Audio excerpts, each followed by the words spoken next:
La capacidad que tuvo Trump para convertirse en un líder de masas hizo factible que se comportase durante el 2020 como dictador y cometiera todo tipo de arbitrariedades. Esto repercutió en la formación de una burocracia militar cada vez más poderosa y una cultura de admiración y respeto a quienes ingresaron a la milicia. Los norteamericanos se conciben como la primera república democrática en el mundo que promulgó en 1776 la primera constitución política establecida sobre el principio de instaurar tres poderes que pudiesen acotar y evitar la concentración del poder. El pueblo debía elegir al representante del poder ejecutivo cada 4 años con la opción de una reelección. Los representantes del legislativo podían reelegirse indefinidamente siempre y cuando los votantes así lo decidieran. El judicial debía hacer cumplir la ley y actuar de manera independiente para garantizar la igualdad de los ciudadanos. Desde luego, el ideal es difícil de alcanzar, pero bajo estos principios las leyes se renovaron continuamente para adaptarse a las circunstancias específicas de los tiempos. Sin embargo, el principal problema fue quienes eran considerados ciudadanos. Solo se les otorgó tal privilegio a los inmigrantes europeos, a los nativos se les envió a reservas y a la población negra se le concibió como esclavos sin derechos. Después de la Guerra de Secesión, los Estados Confederados dictaron leyes que mantenían a los negros en espacios diferenciados y continuaron identificándolos como seres inferiores que no podían tener los mismos derechos. El concepto de igualdad no formaba parte de la concepción del mundo. Las luchas de los negros por hacer valer sus derechos civiles reconocidos en la 15ª enmienda constitucional aprobada en 1870 fue de tal magnitud que el presidente Lyndon Johnson firmó el 2 de junio de 1964.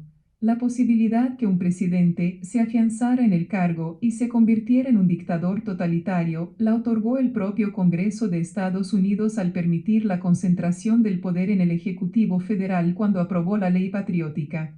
Esta ley apuntaló la creación de dos instituciones, el Departamento de Seguridad y la Dirección de Inteligencia Nacional. Las oficinas de investigación de otras instituciones se integraron a las recién constituidas.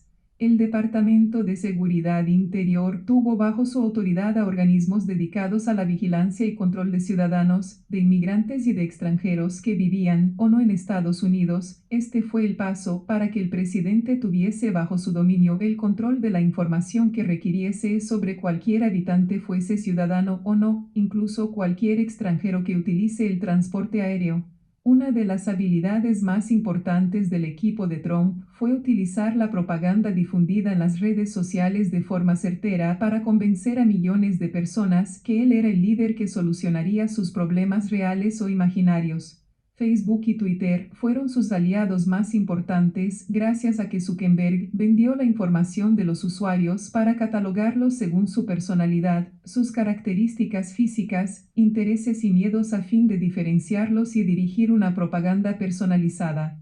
Asimismo, la prensa amarillista como National Enquirer, las noticias de la cadena Fox News y programas de radio se dedicaron a difundir noticias falsas, complots, conspiraciones y generar miedo y desconfianza entre la sociedad. Con Trump creció la deuda externa a más de $3 billones en 2017, disminuyó a 2 billones en 2018 y volvió a aumentar a 3.5 billones en 2019. El principal problema es la cantidad de recursos erogados para el gasto militar y la inversión en tecnología de armas de alto poder, así como para sostener el aparato de seguridad.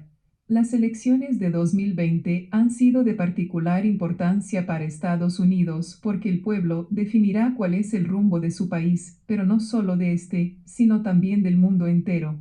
Por fortuna, aparentemente ganó el candidato demócrata que unificó a los sectores más diversos de la población porque no todos están de acuerdo con que Joe Biden sea el próximo presidente.